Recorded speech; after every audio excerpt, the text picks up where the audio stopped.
నమస్తే అండి. ఇదిగో కూల్గా మనం మామిడికాయ రసం జ్యూస్ తీసుకొని తాగుతామా? Mango juice.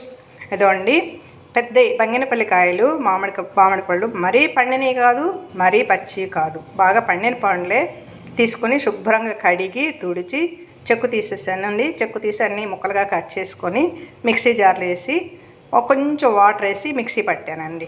ఆ పట్టిని మొత్తం ఆ జ్యూస్ అంతా ఒక గిన్నెలో పోసాను.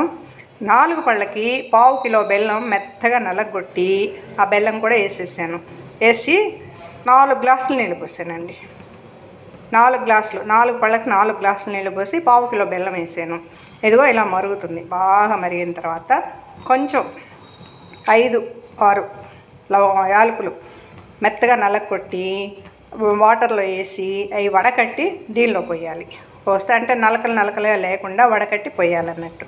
పోసిన తర్వాత కాసేపు ఉంచేసి ఆపేసుకోవాలి.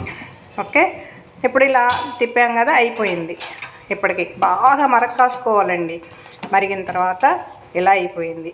అయిన దాన్ని మనం బాగా చల్లార్చుకొని బాటిల్స్ శుభ్రంగా కడుక్కొని తుడుచుకొని ఇది బాటిల్లో పోసి పెట్టుకున్న తర్వాత ఫ్రిడ్జ్లో పెట్టుకోవాలండి. ఎప్పుడు కావాలంటే అప్పుడు గ్లాస్లో కొంచెం పోసుకొని, తీపి సరిపోతే సరిపోయింది, చాలేదంటే కొంచెం షుగర్గానే ఏదైనా యాడ్ చేసుకోండి. లేదు మీకు సరిపోయిందంటే ఓకే. ఒకవేళ తీపి ఎక్కువైందనుకో కొంచెం వాటర్ కలుపుకొని తాగండి. ఇది ఫ్రిడ్జ్లో పెట్టుకోండి. బాగా చల్లారాలండి. ఇది తొందరగా చల్లారుతుందని చెప్పి మూత తీసి ఇట్లా పెట్టుకున్నాను. జల్లెలు మూత పెట్టాను. ఇక ఇది కుక్కర్లో అదండి.